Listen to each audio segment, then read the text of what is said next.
Thank you. It's wonderful to be here tonight. On behalf of my wife and I, we're really honored for the invitation. And yes, my wife Emily and I started Carabello Coffee, craft coffee roastery, and now I have a shop in Newport about 6 years ago. So I'm going to tell you our story. A lot of people ask me, like, so how did you get in coffee? I mean, like, what the heck? I was a band director. I never really had an entrepreneurial bone in my body. And here I am, like, running a coffee business. And quite honestly, if I really want to be honest, I just tell them, well, it wasn't actually me, it was God. You got to take it back to 1998. I was 26 years old, and because of addiction, I just totally crashed and burned my life. I destroyed my marriage, I lost my career, and I found myself in a rehab program an hour south of here in Kentucky, and really at the rock bottom of my life. And if it wasn't for the fact that God gave me a second chance, like, I wouldn't even be here. And so in that crisis, in that moment of my life, I decided, you know what? I've lived a selfish life. I've lived for me, and I don't want to do that anymore. I didn't know really what it meant, but I knew I wanted to live for other people. I knew I wanted to help somebody. I wanted my life to count. And so that just started to begin to shape my life. And so when you fast forward to 2008, married this great gal named Emily, and, we're just, having the time of our lives, getting to know each other. And my wife's parents had started this orphanage in Nicaragua with some other folks, and, they rescued 18 kids out of a trash dump, and, so they were telling us all these stories, of these kids' lives, and now they're in this place where they can get loved on, and they can go to school, and they can have the hope of a future, and we're like, man, we want to do more, but we really didn't have the ability to just snap our fingers and make more money. But I had this crazy hobby of roasting coffee in a popcorn popper. Has anybody ever done that in here? Did you know you can roast coffee in a popcorn popper? Yeah, in fact, you can roast better coffee in your house than you can buy at 95% of coffee shops around the city. I guarantee it. If you knew what you're doing, $10 Westwood popcorn popper, you buy some beans from me, I'll give them to you, I'll show you how to use it, and you can roast some pretty awesome coffee. And I was just doing that, and I was just like this geeky guy, like on the side, and I'm just like roasting these beans, and like Sean said, like I had this like life-changing moment on a plane. My wife and I are just traveling to visit my sister, and I'm reading this Time magazine article of how the fair trade movement in coffee really isn't all that fair to the small shareholder farmer. And that's a long story, but all of a sudden into my mind pops this vision. What if we could create a philanthropic coffee roasting company, and we could equitably source coffee from small shareholder farmers in the third world, and then roast it here, and then connect it with people in the U.S. who love this coffee, and then we'll take the profit, what's left over, and we'll just give it to these orphans in Nicaragua. It's like, whoa, that would be so rad. That would be so cool. So I turned to my wife, and I told her, I just had this crazy idea, and I kind of shared it like that, and she's like, yeah, you're a band director, I'm an art teacher. We don't know anything about starting a business, so that was a nice idea, babe, Enjoy your magazine. And it really was true. We didn't know anything about doing anything like that. But it was one of those ideas that would not go away. And so finally, having conversations with my parents, my family, and folks, and my parents just said, well, you've told us about this 1 pound roaster machine. How much that costs? I said $300. They're like, well, we'll give you $300. Just I don't know, see what happens. Write an email to all the people you know and say you're going to do this crazy idea. You're going to roast some coffee and just on the side, and just give the money to these kids and just see what happens. So that sounds like a great idea. Okay, cool. So we did it. November 1st, 2009, shot an email out. I had 8 pounds of green coffee, which is unroasted. It's green. It's a pit of a cherry. It's all dried and green and 11% moisture content. And I just sent an email out, hey, here's my crazy idea. I didn't know what was going to happen. And people wrote back and said, that's cool, man. I'd love to try that. Yeah, count me in. Here's my $10 or whatever. And so 8 pounds became 16, became 32, 64, 100, 200, 300. Before I knew it, in a year or so, I'm standing outside 15, 20 hours a week in my garage with this little 1 pound roaster, roasting coffee, driving all over Cincinnati, northern Kentucky, meeting up with people in random parking lots and alleyways, handing people brown bags, with a handwritten Carabello coffee on it, I'm like the coffee dealer, and I'm teaching school, and it's totally on the side, but we started making trips down to Central America. We went for the first time. And I met these kids that literally, I mean, they were left, there's no social safety net. They were left by their parents because they couldn't take care of them at a trash dump. That was the way to deal with, I can't help my kid, I can't take care of him, I can't feed him. It'd be less painful to just leave them there than to see them starve. I can't relate to that, but I'm seeing these kids and they're full of life and joy, and I'm able to like hand them like some puny hundreds of dollars or something, you know, from this little coffee thing. And I thought, yeah, this is what I want to do. Yes, how do I tap into people's love for coffee and create a business that can do what businesses do? I mean, you know, make a profit, employ people, create jobs, build into the community, all that cool stuff, but then take what's left over and go over here and build into these kids' lives so that they can maybe do something that they never thought they could be able to do because of other people coming alongside of them. So it just lit a fire in me, man. That's all I can say is like, you know, and so you know, we're like, okay, if we're going to do this, we need to get a real coffee roaster, you know, like, where do you get one of those? I'm like, I don't know. So I'm like searching like coffee roasters, like all of it. So I felt like, wow, this is like $15,000 for one of these things. And so we're like, well, okay, so we can sell our house and we'll buy a coffee roaster. Yeah. So that's what we tried to do. We put our house on the market. We're like, cool. We had a buyer lined up. We found a roaster in Idaho. We're like, this is awesome. We're making all these plans. And literally the day before we're supposed to move, close on the loan, had the moving truck coming. I get a phone call, that dreaded phone call. The financing fell through. I'm like, no way. Are you kidding me? I mean, it was just like the bottom dropped out of our lives, you know? I mean, I had to call the people in Idaho. I can't buy a roaster. I've got plane tickets. I mean, it's like, oh, man. So we really thought at that point, wow, maybe we're just wrong. Like, maybe we just hang it up here, you know?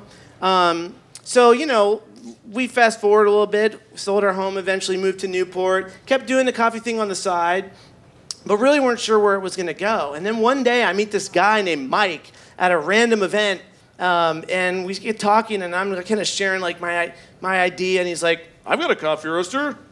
I only use it 2 days a week. Yeah. Why don't you use my coffee roaster? I'll teach you how to use it. I'll train you. Pay me $100 a month. Sounds awesome. I'm like, what the heck?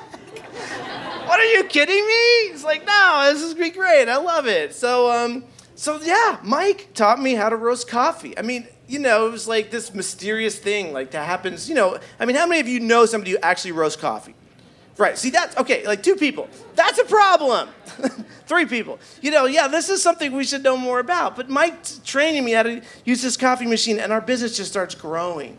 More capacity. So we thought, well, this is cool. $100 a month. I got this machine. I can grow my business. Awesome. Then 6 months later, Mike's like, yeah, I'm kind of done with coffee. So you want to buy my roaster? I'm like, well, all that money I had, now I invested in other things. So what am I going to do? I don't have the money. And he's like, yeah, I mean, $8,000, pay me over a year. I'm like, yeah, I'm doing the numbers. I don't think it works. And then 3 people from the families that my wife and I were teaching came to us and said, you know what? We know you don't have all the money, so here's $3,000 to put towards that because we really believe that God wants you to do this. And I'm like, whoa, this is amazing. So we were able to buy this dude's roaster, but we're like, but where are we going to put it? I mean, I can't put it in my house. I don't have a garage. I mean, where do you put an industrial coffee roaster that like puts out carcinogenic smoke? You know, so we're like, oh my gosh, I got to find a place to put this roaster. And we literally like 2 days before we had to make a decision. We're like reading the Sunday papers, totally stressed out, and we find this place just opened in Florence, Kentucky called Velocity Bike and Bean. It's a new cafe. We're like, oh my gosh, we got to call those people up. Maybe they'll let us put our coffee roaster in their cafe. I don't know. So we called them up. We're like, okay, this is random. You don't know us. We don't know you, but we're coffee roasters, and we need a home, and we will give you this like sweetest of deals on your coffee if we could just stick our roaster in the back of your shop and kind of roast it there. And they're like, sure, come on over. Like, who are you? My gosh, this is awesome. And like 2 hours later, they're like, yeah, pay us $300 a month. yeah, just go ahead, do it in the back. I'm like, oh my gosh. So we have the home, we're growing this company, we start getting some wholesale accounts, we're doing like Loveland Farm Market, Madeira, Anderson, we're like doing that whole like start a small business thing. And finally we get to a point where it's like, I've got 2 full-time jobs. I'm roasting coffee, I'm like doing this thing, I'm teaching, I got the shingles, and we're like, we gotta figure this out. Yeah, I got shingles on my face.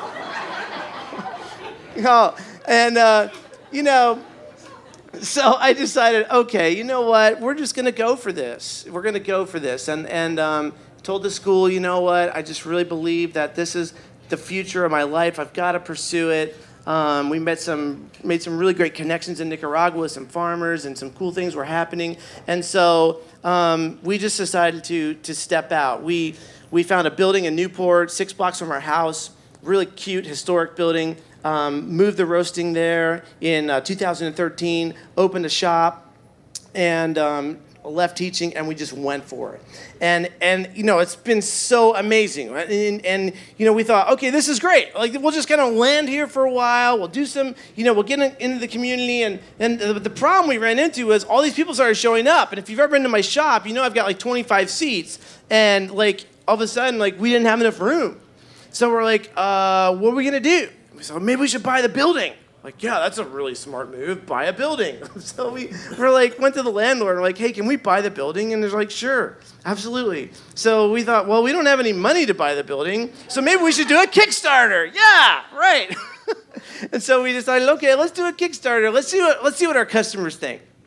And so we threw it out there, December 2014. We do this Kickstarter. We raised $47,000 in a month, which would give us enough money to put down on this building. We knew the business was solid enough to handle it, but we didn't have the money to put down, and this gave us that. And we just thought, well, this is awesome. This is gonna be so cool. It's gonna be this smooth process. Well, I just want to tell you, it has taken me 17 freaking months to buy that building. Because when the EPA shows up and, oh yeah, there used to be a dry cleaner in that corner, and we've got to do some testing. I'm like, excuse me? Is there a dry cleaner in 1960? Like, they start drilling holes in the floor, and oh yeah, there might be some contaminant down here. Like, that'll be $11,000. Thank you. like, oh my gosh, we ran into so many obstacles.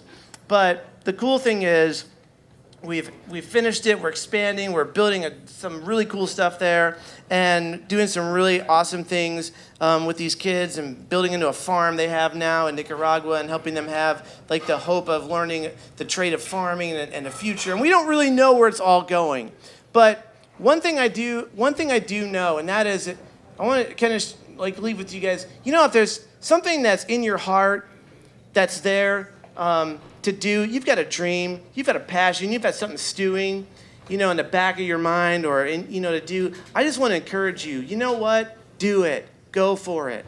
My wife and I are the most unlikely of people to start a successful coffee roasting business. I mean, we are the official coffee of Jeff Ruby's. We're in Metropole downtown. We're all over the place. We're having a blast. And we just look at ourselves and like, we didn't know anything about coffee. I've never been a barista. I didn't have any pedigree. I didn't like come up through the industry and just get to that point where it was a natural step. No, I just had this crazy idea, and I took one step, plunked down $300. It wasn't even my money. And here we are. 6 years later. So, go for it. Don't be afraid of what you might run into. And the other thing is, don't despise like a small beginning. You start something small, maybe 3 people show up. I don't know. Like, I started with 8 pounds of coffee. We roast 700 pounds of coffee a week now. I'll roast 40,000 pounds of coffee this year. It was 8 pounds of coffee. Like, if I would have been like 8 pounds of coffee, I'm not doing that. Like, don't despise it. If it's small, go with it. Do what you can with what you have. And then the last thing is, expect that obstacles will come. We just have this crazy idea as Americans that if we're doing the thing we were meant to do, that it's just going to all go smoothly. And my wife and I have had to face that down at times. We're like, should we be doing this? Like, you experience difficulty, you experience challenges, and the first thing you say is, should we be doing this? And I think that's the wrong question. I think the right question is, okay, how do we overcome? How do we overcome this? The obstacles are going to be there. That's just going to be a part of it, but it's worth it. Thank you guys for hearing our story. Love you. So glad to be here. Thanks, Sean.